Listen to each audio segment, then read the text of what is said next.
Welcome to Meet Me Halfway. I'm Jordan Griffith. He is Austin McNorden. We missed another show. I'm sorry. We had a miscommunication. I couldn't do it on Monday. I was working all day. Then Austin started working all day on Tuesday because he sucks. And then here Right. It's my fault that we didn't do the show on Monday, which is when we usually do it. Yeah, but who's the one who usually cancels? You were going for a whole week in Vegas. Okay, I was gone for 2 shows, but even the audience knew I'd be gone for those 2 days. So I don't think they did because you didn't mention it. I did mention it.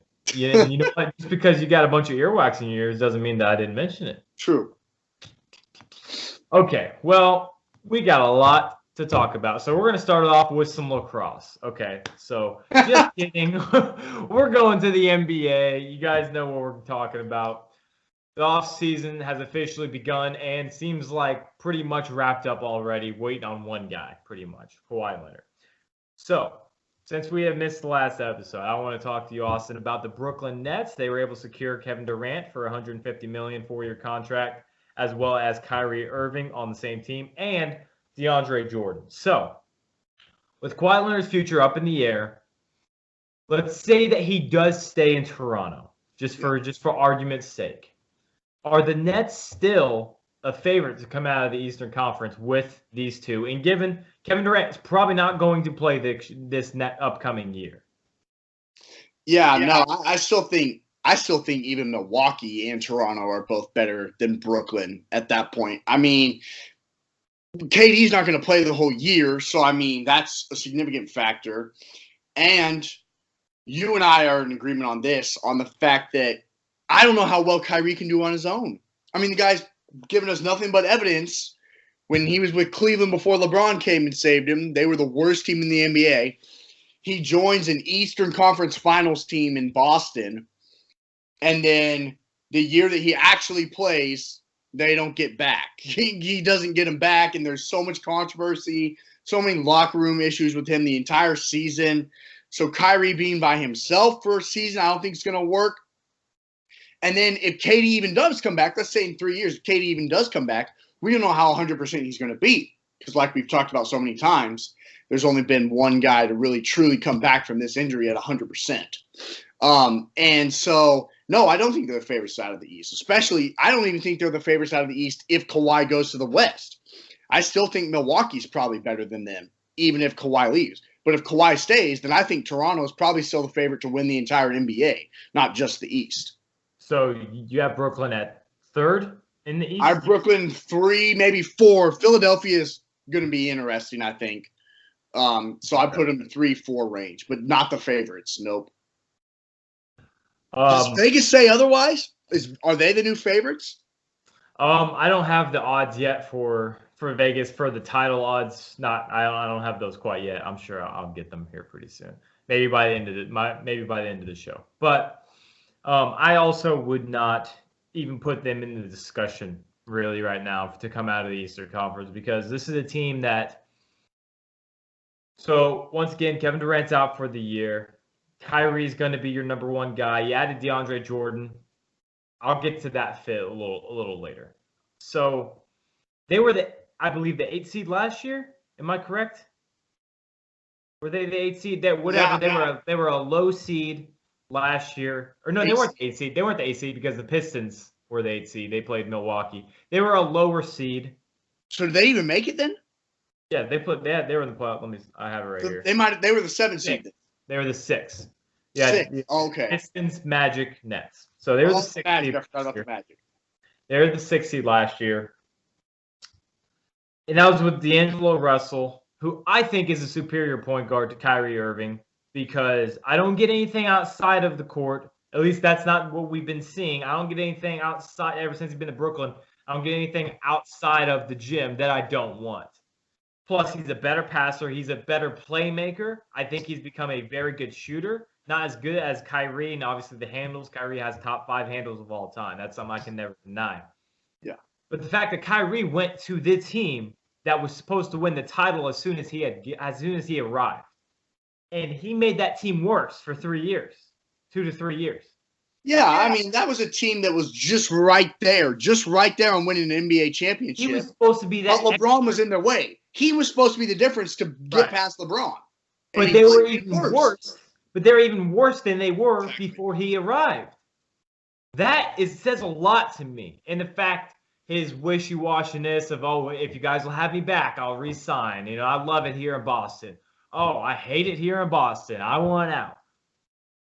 I got to give him credit. First time he finally gets a say in where he wants to go. He got drafted by Cleveland, got traded to Boston. Neither one of them was his choice. Now he finally chose where he wants to be. But I don't know if that's going to be something that he wants to do. So I don't see this team really. I see this as maybe a 6-7, 6-5, 6-7 seed again in the East. I don't see this team any better than they were last year. Comes back. KD comes back. They're certainly a top 3. Yeah. But I don't think KD's going to really come back like we think he is. So what do you think? What do you think Kevin Durant's appeal was with Kyrie Irving? Why did he want to team up with Kyrie Irving?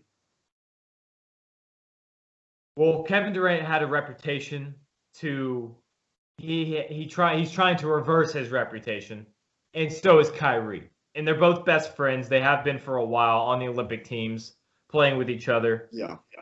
So they finally said, you know, we both have some work to do on ourselves in the media, in the public eye. Let's both go to Brooklyn. We can finally play together in a neutral, flat. I mean, this is just they're laying the groundwork right now. This team is right there. You're not coming to play with LeVert, right? You're not coming, I'm going to go play with Dwayne Wade or Chris Bosh like in Miami or in Golden State with Curry and Thompson. You're going to play with nobody. It's a clean slate. Both these guys are the foundation of the franchise. So I think that's the appeal for both of them. Okay, so we're going to move on. So we're going to be talking quite a bit of NBA here, free agency. So, Austin, I want to give you I have 2 best moves and 2 worst moves. I see that you have one. So give me your best and your worst. So my best move, I have Kemba Walker going to Boston. I mean, so let's see. So he wasn't planning on. So he's not going to get a supermax, like some were kind of thinking he was going to. But so he's been in Charlotte for 8 years in his entire 8-year career. So he'll have a chance now to really compete in the playoffs, I think. 4-year max contract with Boston. And he is the absolute control of that offense now with a lot of young, talented guys where maybe he can fit better than Kyrie did. Maybe he'll be better than Isaiah Thomas was. A guy who's truly the center of that offense. He makes everything happen. And I think that will be good for him. We don't know. We haven't really seen this guy in clutch playoff situations. So I'm curious to see how it'll work. But just on paper, I think it's phenomenal. I think it's a big win for Kemba Walker, just personally looking at it. And then you want me to give my loser too? Yeah. Okay, so my loser then, boy, it's tough for this guy. Andre Iguodala. So, I mean, really, he was just – it's everything just – with losing Kevin Durant, and then they're like, all right, well, we're going to obviously keep Clay. And then they're like, well, I mean, shoot, let's sign and trade for D'Angelo Russell because that's a big guy. I mean, we might as well pick up. I mean, you don't want to just let him go, you know? And so now his contract just wasn't going to fit in the salary cap and everything. And so let's see. So Memphis took on Iguodala's $17 million contract in exchange for draft compensation, which is wonderful for Memphis. But the Grizzlies are in a full rebuild, and so the 35-year-old here, Iguodala, really won't have much to do with that.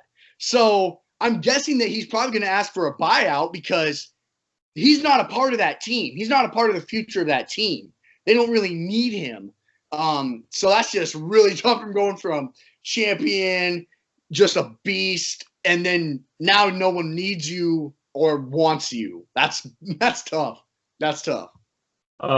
Before I start on mine, do you think it's strange that Andre Iguodala just last week criticized the Golden State Warriors training staff for lying about his injury, I think a couple of years ago, saying that his bone bruise was a fracture in his back, which it turned out to be a fracture, and the trainers lied about it for the Golden State Warriors.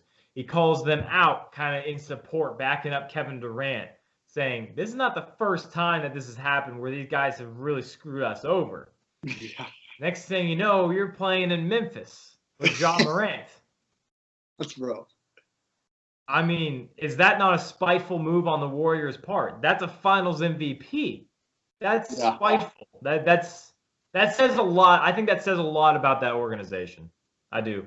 Yeah, that's kind of a conflict of interest for sure. Yeah, the timing of that was just too good.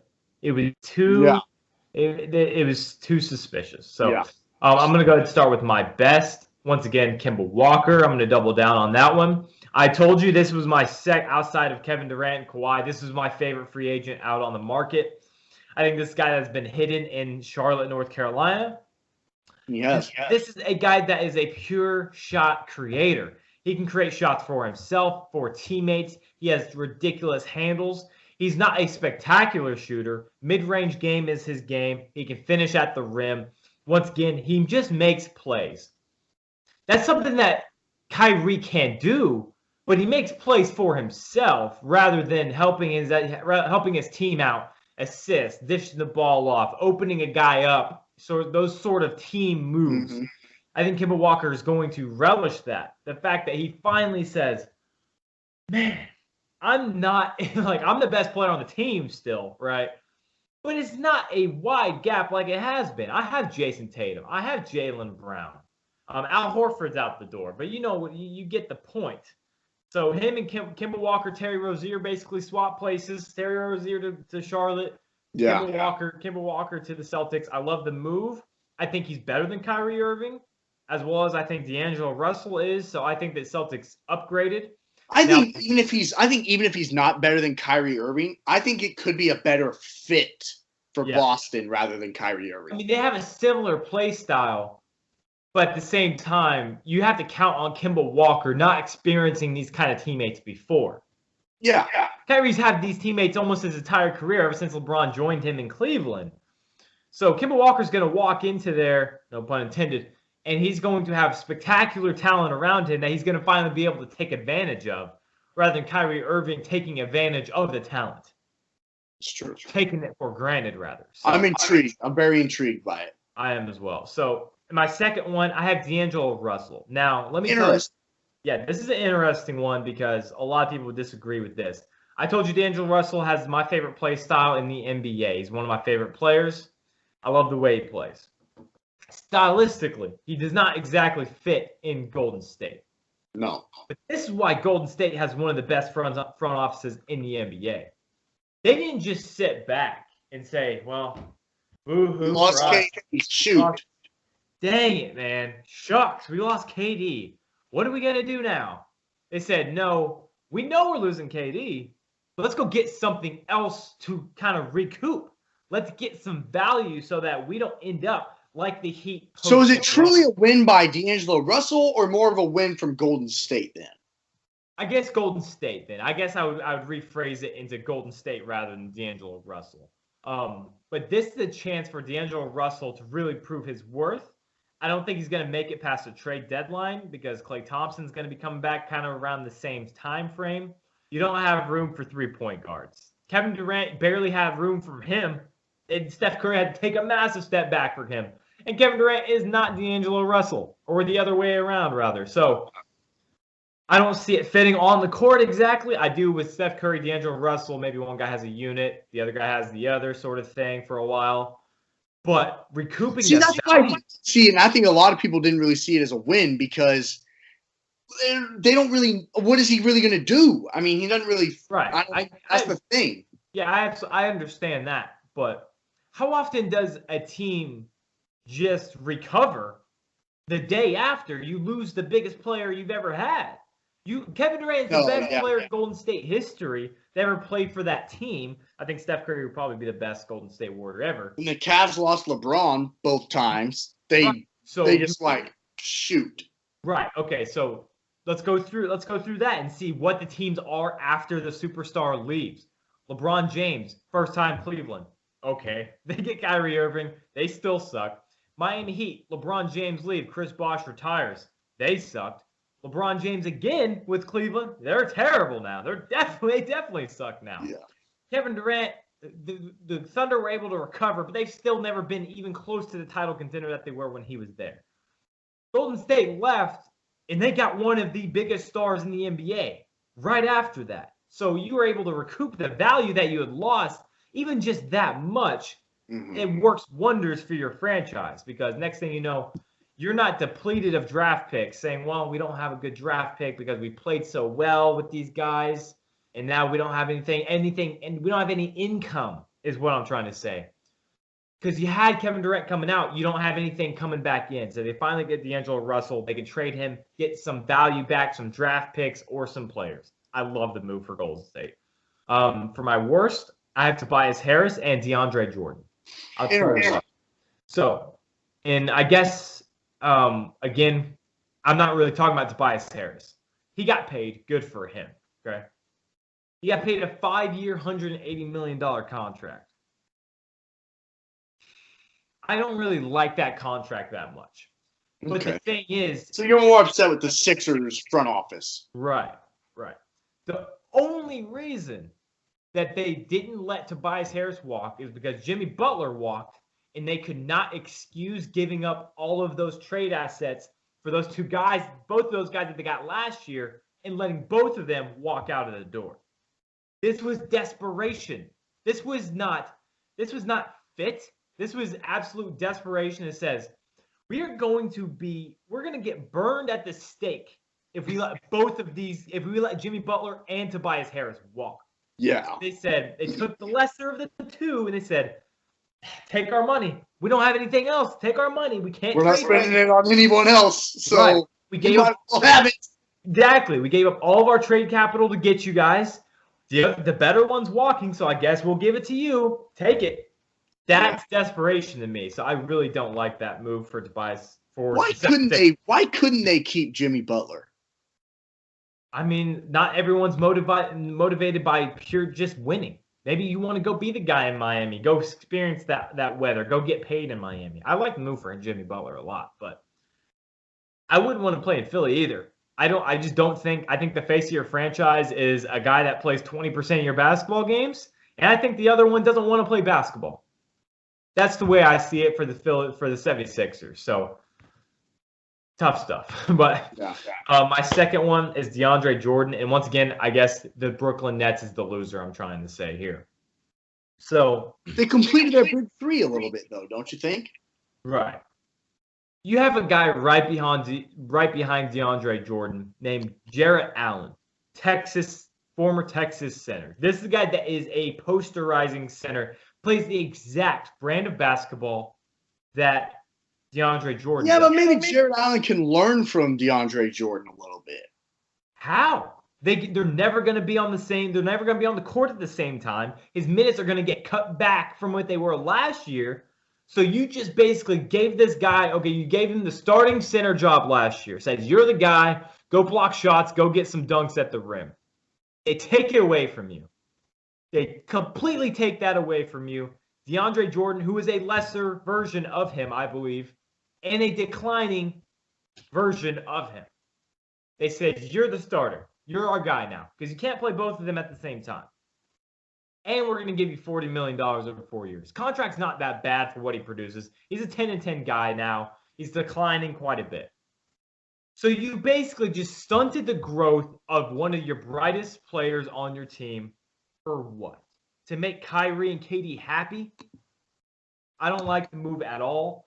DeAndre Jordan hasn't been the guy since the days of Lob City. So I don't see the move as a benefit for them. I see it as a detrimental loss of Jarrett Allen because he's not going to be the same. Guys don't recover from this kind of stuff. He's not going to say, okay, in 4 years, I'm going to be the starter. I'm going to be the starter in 4 years. Yeah, baby. When is his contract up too? Because then that's potential for a guy who's maybe like, man, I might be looking to get out of here. If you guys are clearly bringing in other guys who play the same way as me, maybe you don't want me that bad. Yes, that's one of my points that I didn't quite bring up, but you alluded to it, is the fact that he's gone.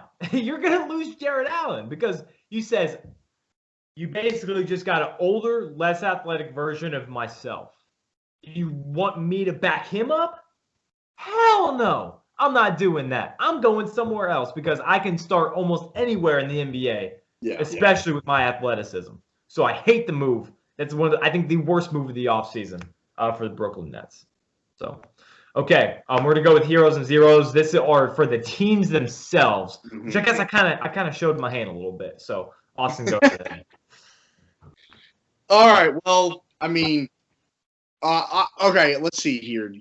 I'll start with a winner first. The Pelicans. I mean, wow. Obviously getting Zion, obviously taking the Lakers guys.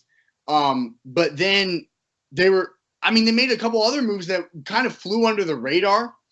Oh my gosh, I'm blanking on the name that they picked up. JJ Redick? Yeah, JJ Redick. That really kind of flew under the radar. Another guy that kind of flew under the radar a little bit isn't Nurkic going to Boston? Not Nurkic. It's Enes Kanter.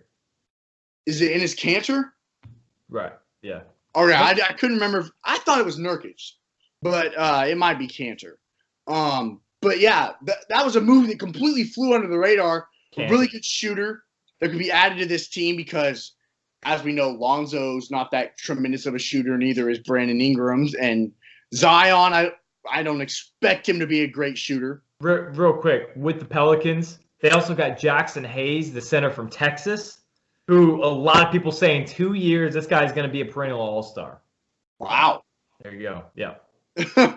But and then the next one I have is I had to put Brooklyn because I think this was a rebuild where everyone thought their whole franchise was completely over, where they handed the Celtics their entire future and they got Paul Pierce and Kevin Garnett. Everyone's like, oh, they lost in the playoffs with those two guys. Their franchise is over. They put all their chips in on those two guys, really didn't pay them. And then only 6 years later, now they have 2 top 15 players in the league. And really their general manager, what's his name? Sean Marks.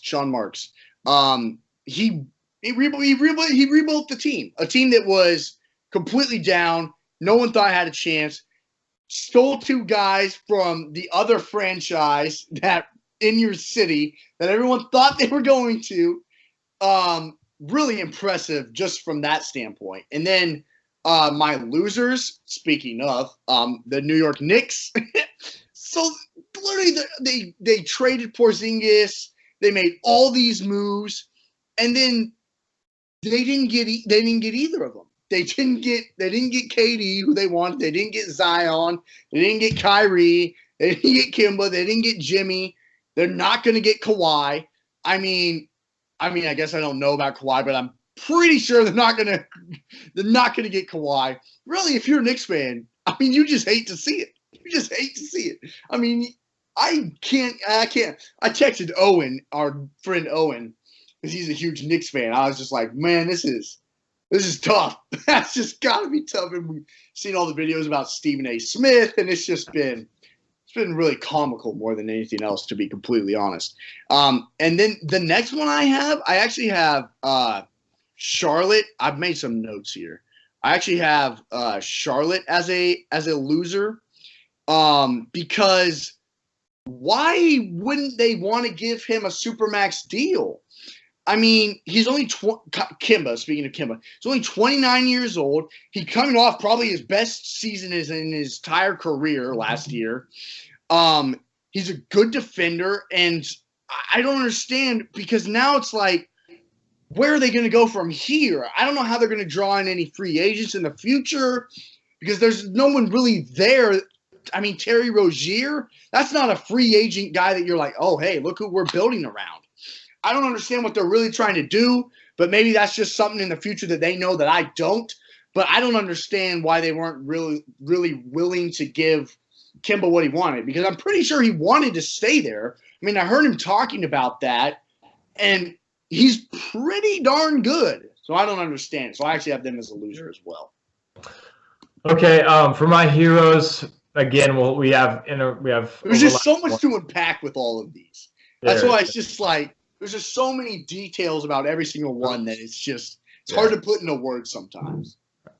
Mine, I have the Celtics, and the reason I have the Celtics is honestly because of the signing that they didn't make, and that was Al Horford going that's $1 million crazy to the Philadelphia 76ers. So, and without Aaron Baines there too. Aaron Baines is gone now. He's in Phoenix, I believe. So I have the Celtics as winners, letting Al Horford walk for that massive deal that he had. Getting Kemba Walker, which I believe is an upgrade. They still need a big guy. That's still a desperate need for them. So they'll have to address that somehow. Then I have the New Orleans Pelicans as well. Now, they have J.J. Redick, which is a great signing for them. They needed a veteran presence. You can't just start all 5 guys under 21 years old. You can't just start Brandon Ingram, Lonzo Ball, Zion Williamson, Jackson Hayes. You can't just start all those guys and expect them to just be these amazing playoff contenders. You need some veterans on this team. That's how championships foundations are laid. You got to have it like that. Yeah. Steph Curry learned from Monte Ellis. I guess LeBron James didn't really learn from anybody, but there's a lot of examples of championship teams laying the foundation. Kyle Lowry, struggling for years in Toronto, and Steph's Kawhi Leonard, stuff like that. So I have the Pelicans as well, and also an underrated signing that no one is paying attention to, that I haven't even heard someone say. Nicolo Melli is a Euro. He was the Euro finalist MVP, I think, over in the Euro League for the championship team. I believe is what I read. He's a 43% three-point shooter. He's a 6'9" guy. That is exactly what they needed. They needed J.J. Redick and this guy. Why has no one heard about this guy? Because he only scored about 8 points a game in the league, which I understand. In that league, you need to score more than that. But 43% clip from the three-point line, you don't need a guy to do more than that to be an effective player on your team, especially signing him for just pennies on the dollar. It's incredible. So I have him at number I have the Pelicans at number 1. I think they're the biggest winner. Zeros, I have the Brooklyn Nets and the Philadelphia 76ers. I know you have the Brooklyn Nets in there, but I look at Brooklyn. I think they downgraded a point guard. I think D'Angelo Russell was better than Kyrie Irving. I think you look at DeAndre Jordan as a bad signing. I think so. I think Kevin Durant was a bad signing. Kill me. I don't care. Second best player in the world to a lot of people. This guy's not going to be the same, especially with the pick and pop, mid-range fadeaway jumper, contested jump shot. I mean, I feel like you just got to take the chance, though. If he is the same, then you're a championship contender. Right. But what you're trying to do here is the injury really is what I'm trying to get at here. This is the bad part of it. Now you're going to have Kyrie Irving on his own for a year.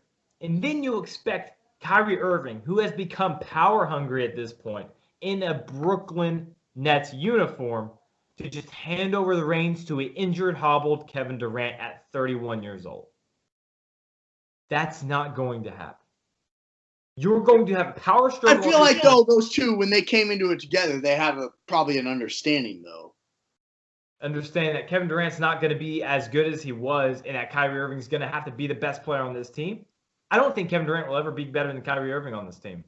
Not with this injury. I don't think it's going to happen. So you're telling me that. So Kyrie Irving comes into Boston. Boston is already a much better team than Brooklyn Nets are without Kyrie Irving, correct? The roster of Boston without Kyrie Irving is better than the roster of Brooklyn without Kyrie Irving. So they're a 6th seed without Kyrie Irving. You make them better, or do you? We thought that with Boston. Is it going to be the same? It's going to be the same case in Brooklyn. I think he's going to make the team worse. I think they're going to finish around the exact same spot that they are last year. I just don't think that the Nets really won anything in this deadline. You got the big names. Congratulations. I hope Kevin Durant comes back to full strength. I love watching him play. I want to see him do something by himself along with Kyrie Irving. I just don't see it happening. Also, I have the Philadelphia 76ers as my second zero. You signed Al Horford.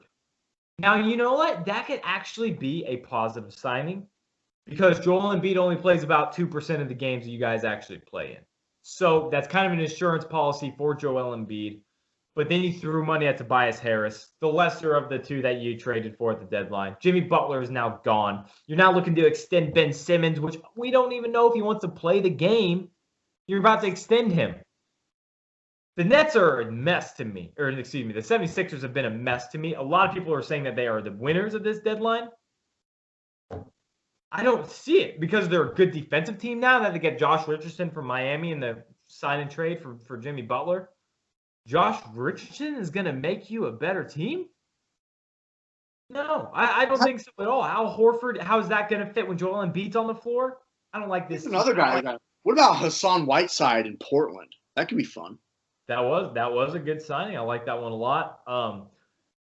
But that's not. I don't think that's what Portland really needed. I think Portland needed a third star, and I don't think Hassan Whiteside is that. So we just look at Portland as this team stuck in purgatory in here. It's like you just can't get out of the second round. You just can't get over the hump.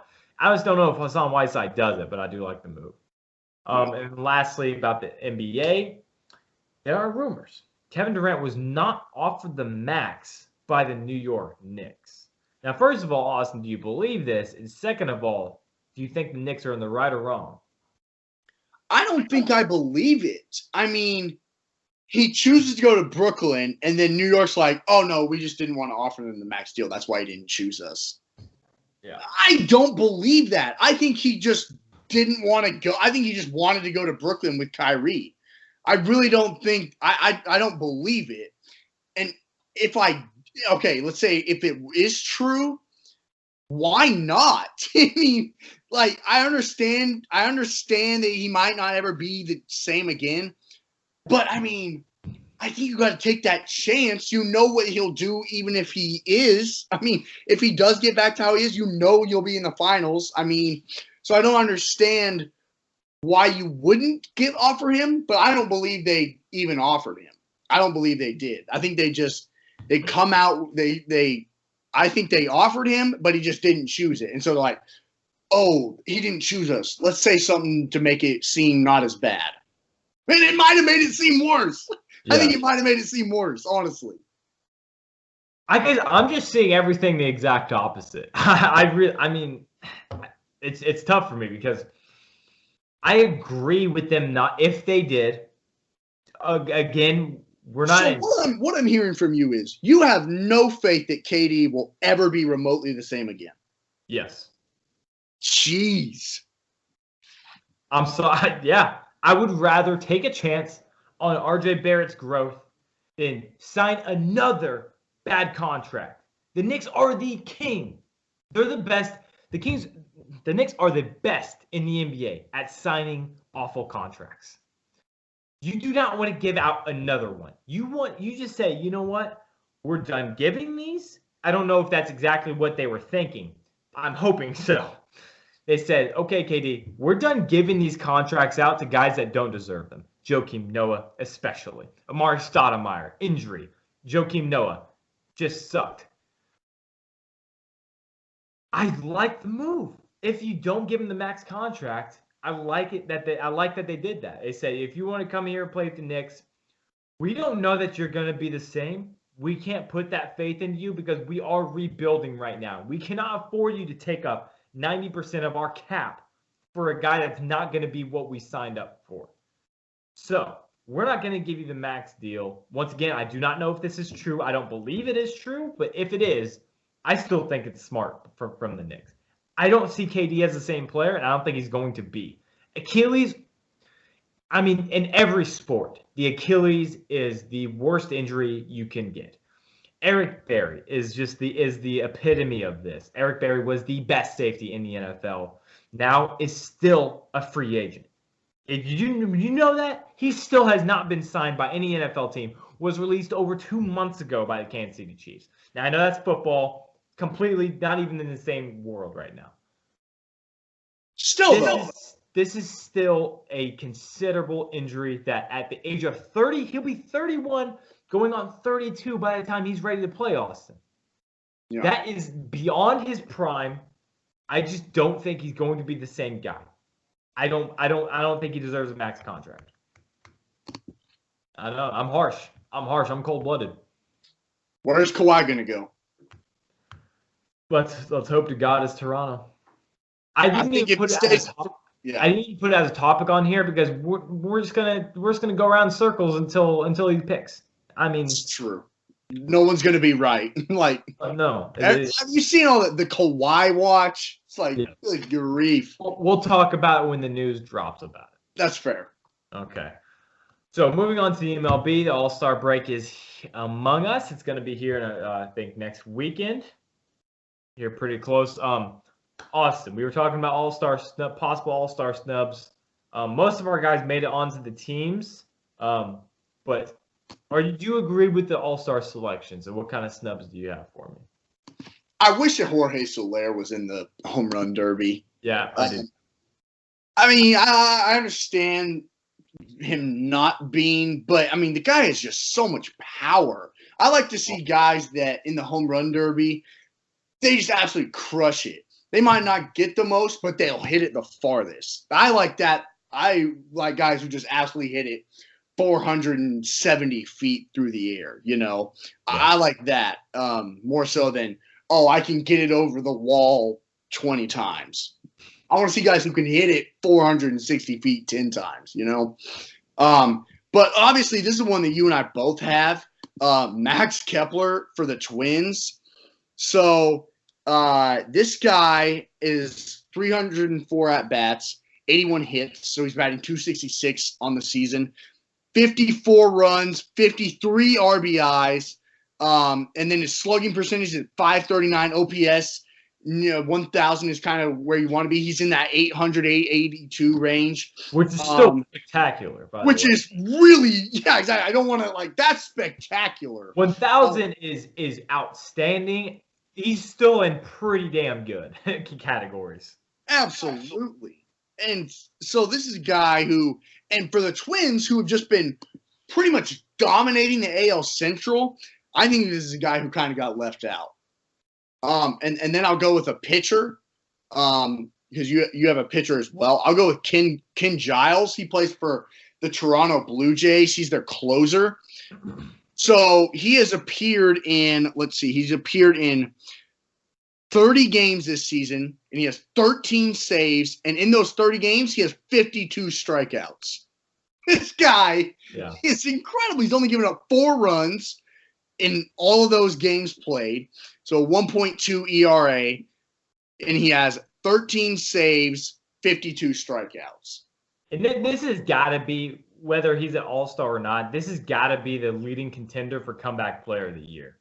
You look at what he did last year. Well, he did in 2018, yeah. 4 ERA, only had 53 strikeouts, so he's almost already there compared to what he was last year. Getting traded from Houston, people calling him a head case, people saying that he was crazy, and now you have this stellar performance that he's having this year. Yeah. Love the picks. I also have Max Kepler. I think you have to reward winning, and I think the Twins have finally started winning. Max Kepler deserves. You're right, my guy. Yeah. What do I know? I'm just Peyton Manning. So. You don't know about sherbet and ice cream. That's one thing. Oh my gosh. Okay. We'll get to it.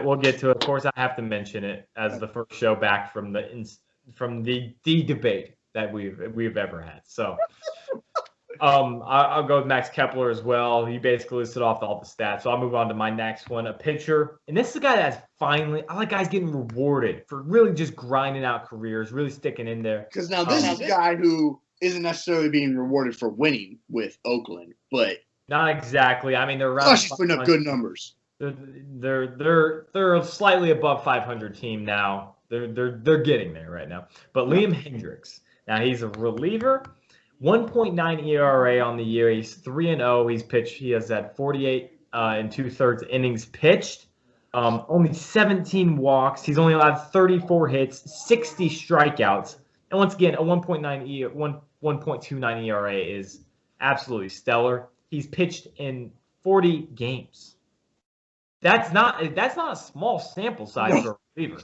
That's pitching in a lot of games, especially in just the first half of the season. So I think Liam Hendriks you need to get rewarded. These guys kind of struggled in Minnesota, never really found exactly where he needed to be. Finally knows where he needs to be. I like Liam Hendriks. All right, moving to our top fives. Sticking on baseball, we're going with the top 5 best outfielders ever. That includes left, center, and right.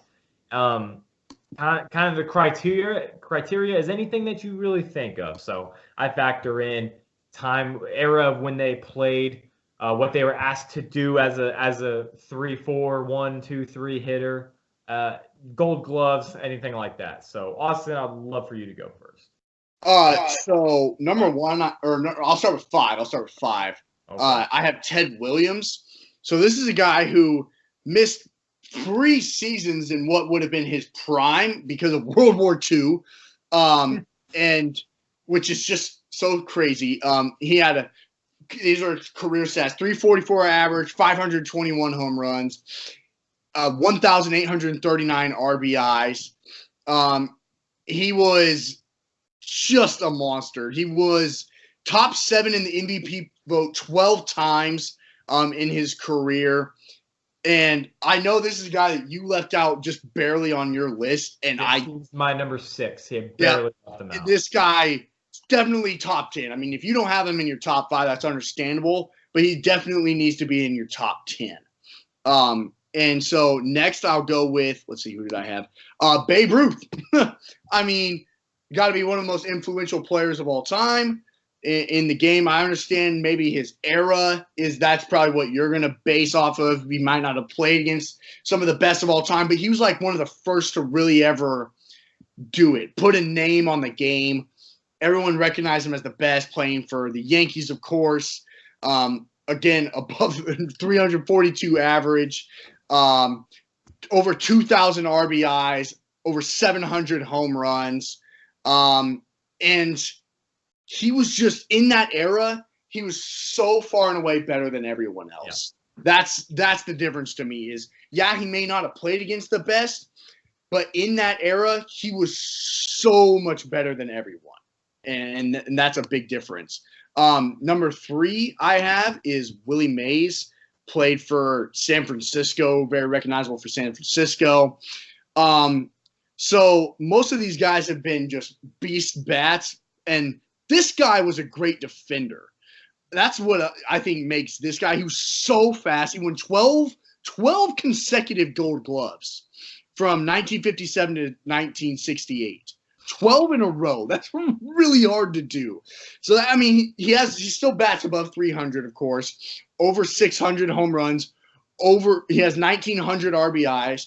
So his batting numbers aren't as outstanding as Babe Ruth's, but his defense is probably the best on this list. Let me tell you, I'm going to get to Willie Mays also on my list. I'm going to give you a reason why he's even a better defender than what we think. But you continue. Oh, okay. I'm going to let you talk about number 1 too, because you and I both have the same number 1, but I know he's your all-time favorite player ever. So I'll let you talk about him. So my number 2 is Hank Aaron. So he was an all-star, 21 consecutive seasons in a row, and he hit 20 home runs every single year for 2 full decades. God. So think about that for a second. 20 home runs every single season for 20 years. Yeah. What? That's remarkable. Absolute remarkable. Yeah. Over 2,200 RBIs, 755 home runs. Just such a beast. Number 1, I have Ichiro Suzuki. And that's all I'm going to say because you're going to go crazy. So I'll let you have your moment with that. All these guys are great. I mean, you can interchange them all. But these guys are definitely top 10. They're in my top 5. I love your number 1. It's beautiful. I love your top 5. I can't disagree. Deserving. I can't disagree with any of it. I absolutely love it. So I'm going to go ahead and start with number 5. Now, this is a fan favorite, Ken Griffey Jr. This is a guy with the most natural talent of all time. Put my hat on backwards. Put the hat on backwards. He is an icon. He was truly transformative in the game of baseball. Yep. Made it kind of just cool. I mean, it sounds funny, but kind of just made baseball cool. Yeah. This guy that won 10 Gold Gloves, 7 Silver Sluggers, MVP, 13-time All-Star, Hall of Fame career. You're looking at almost 10,000 at-bats. You're looking at almost 10,000 at-bats, 2,700 hits. Didn't get quite 3,000, but that's excusable with everything else. 630 home runs, 284 batting average. This is one of the best natural athletes the game has ever seen. Yeah. Just truly transformative in the way he played the game. So Ken Griffey Jr. at number 5. It gets really tough for me outside 5, 6, 7, 4. It really gets tough there. Number 4, and I want to preface it by saying I value speed in defense as a Royals fan. I value it very, very much. Ricky Henderson, my number 4. There you go. Make an argument for number 1 for this guy.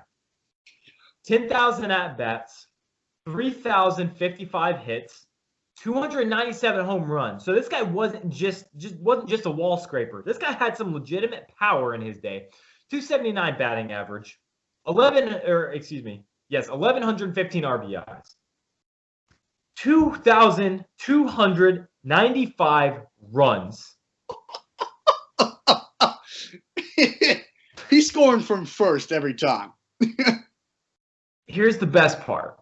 So I love stolen bases. I think it's the most exciting play in all of sports. I love stolen bases. I wish there were more of it. We are in the stolen base list era of baseball right now, which is sad. So Austin, I mean, I still can't. I just can't. You want to talk about the most unbeatable records of all time? Ricky Henderson at number 1 has 1,406 stolen bases. Austin, do you know who number 2 is? So Ricky Henderson's at 1,406. You know what number 2 is? Probably, is it even 1,000? Is it above 1,000? 938. Jeez. This is a man that got on first and was at third.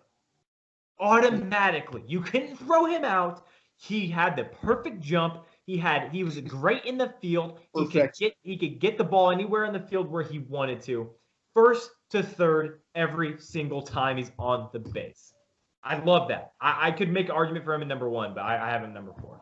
Number 3, Hank Aaron. Just like you were saying, this is the guy that is the home run champ in my eyes. I don't count Barry Bonds. I think Hank Aaron is the greatest pure hitter of all time. You're looking at almost 4,000 hits. I mean, that by itself is absolutely insane. 3,771, 755 RBIs, home runs rather. 305 batting average. You have almost 3,000, almost 2,300 RBIs. Just an all-around 5-tool player. Really laid the groundwork for a lot of these guys. Played in a great era of baseball. Had the iconic home run where he broke the record and people are running around him on the base pass, going round to home, going around third to home. And you know what's funny is I read a book about him actually when I was in high school.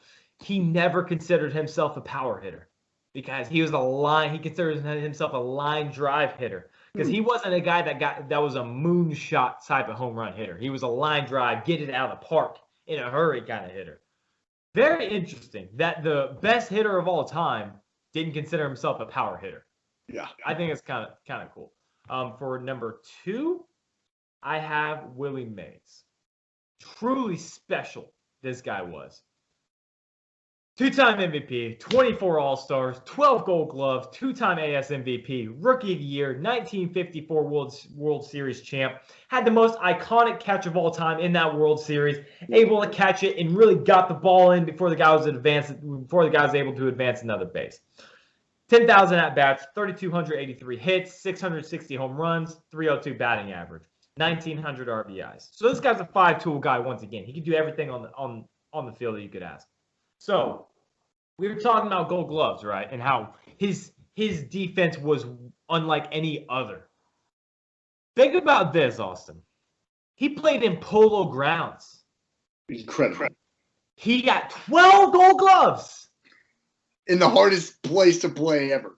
In Polo Grounds Stadium in San Francisco. Yep. The hardest place to play ever. If you guys don't understand, if you guys don't know what that stadium is, I recommend you look it up. It's about 200 feet to foul pole on each side. And then it's it goes about back 500. It's about close to 500 feet in center field. This is the hardest stadium to be an outfielder in. And he won 12 Gold Gloves. Incredible. I mean, I'm at a loss. I can't understand that. That's absolutely crazy to me. So Willie Mays is number 2. And then number 1. Kind of a take I've had for several years now. I think that Ichiro Suzuki is the greatest position player of all time. I believe this wholeheartedly. So, of all the guys that we listed, all of them started their MLB career at the age of 19 or 20 years old. Ichiro, on the other hand, started his at the age of 27. That is 7 to 8 years of prime baseball that he was robbed of experiencing. Let me give you the stats of Ichiro Suzuki. So, 311 batting average, 117 home runs, 3,089 hits, almost 10,000 at-bats, okay? Not bad. 10 straight Gold Gloves, 3 Silver Sluggers, Rookie of the Year, again, 10 straight All-Star appearances, MVP, Rookie of the Year and MVP in the same year. He had 242 hits in the same year, in his rookie year, with the most wins of a Seattle regular season Mariners team. Not bad. This is the greatest player of all time. This is. I mean, you give this guy to the age of 19 to play the game that he was playing at 27? Good Lord. Could you imagine what he would have done? He would have demolished Pete Rose's hits record. He would have demolished that thing like it was nothing. There are so many things that this guy, who knows how many Gold Gloves this guy could have won. He could have won 20. He could have won 20 Gold Gloves. True. Absolutely insane. I love everything about this guy. Put it into perspective. It is crazy. This is a guy that really changed the game of baseball. Came from Japan. Came over, was the first guy to be the man in America after coming over from Japan. Came over, he says, "You silly Americans, I'm going to keep slapping that ball out to left. I'm gonna drop it right between the third and left field." Truly a beautiful baseball player, 5-tool guy. Didn't quite have the power that these other guys had, but can spray the ball anywhere on the field. The best arm I've ever seen, the best right fielder I've ever seen in my entire life. So, Ichiro Suzuki, you are the greatest player of all time. I love you. All right, our other top 5. Thank you for letting me get all of that out, Austin. Thank you. Oh, absolutely, dude. I knew you were going to take that away, so I was like, you know what? You go for it. I appreciate it. Now, this is something that you're going to be passionate about. Top 5 sodas. I am a big soda guy. Oh, I knew you were a big soda guy, so I'm gonna let you take it. All right, so I am starting out. I'll start with 5 down again. So me and my grandpa and I share this pineapple soda. I like fruit. You have grape, orange, but pineapple is absolutely my favorite. It's something my mom would always buy in a can every summer and all the time. But there's this store down here in Lawrence, Mass Street Soda, comes in a glass bottle, just so great. It's my grandpa's favorite. It's my favorite. I don't know. I don't know how to really explain it other than it's just fantastic. It's my favorite fruit soda there is. Number 4, Mountain Dew. Classic. I don't get it that often. No one else in my family likes it except for me. So when I have it, it's kind of a luxury because I don't get it that often. Yeah. Number 3, this might be a hot take. I'm a Pepsi guy over Coke. So I put Pepsi, number 3. It's just something that's different than just your like Dr. Peppers or, everything else. It's just classic. It's classic. And I like it better than Coke. 2, I have Dr. Pepper, something I literally always have access to, always. It's my mom's favorite. I have an endless supply of it in my house. So it's just, that's more of just nostalgia. I like it. I have it all the time. And then number one, my ultimate favorite, I'll get it anytime I see it, Mountain Dew Code Red. It's the best Mountain Dew there is by far. Anytime I see it, I'm getting it. And I love it so much. I'm a big pop guy, and that's just takes it every single time. There's one soda machine on Northwest Missouri State that has it. I'll go to it every time. It may not be the most convenient soda machine there is, but I will only go to that one because it has it. Because it's the best kind by far. All right. I appreciate that. I'm passionate about this. I enjoy the passion. Number 5, it is your number 1, Mountain Dew Code Red. Oh, again, this is that's on your list. It is on my list. It has to be on there. I like it more than Mountain Dew itself. I like cherry flavor. I have 3 of these are cherry flavored. So number 4, I have cherry 7-Up, which is also something that not a lot of people. Interesting. Right. 7-Up itself is just like Sprite to me. I don't taste a ton of difference. Cherry 7-Up, however, is special. Different story. But the reason it's not number 4 is because it's not something that I see too often, and I'm not able to obtain it very easily. Fair. So I have it number 4. Number 3, I basically have Dr. Pepper, but I think this one is much better. Mr. Pibb. There you go. I think this one is much better than Dr. Why? Pepper. Why is it better? I truly can't tell you. I cannot explain it at all, but you know it when you taste it, right? When you taste Dr. Pepper, you know Dr. Pepper, and we taste Mr. Pibb, you know it's Mr. Pibb. That is true, which you wouldn't think because they're the same. But it's just so strange because they're the exact same flavor, but they taste completely different. That's a really good point. Like they're the exact same thing, but they're not at all. Yeah. I can't explain it any better than that. Yeah. No, I totally get what you're saying though. It's hard to explain, but that it makes total sense. And then number 2, I have Cherry Coke. This is another one that not a lot of you don't have a ton of access to it. I'm a Coke guy over a Pepsi guy, but I'm not going to die on that hill either.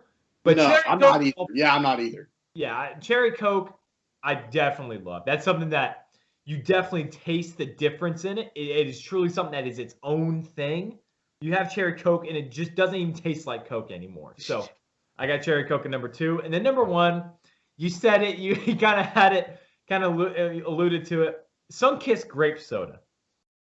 Very interesting. Some people will burn me on a cross for loving grape soda this much.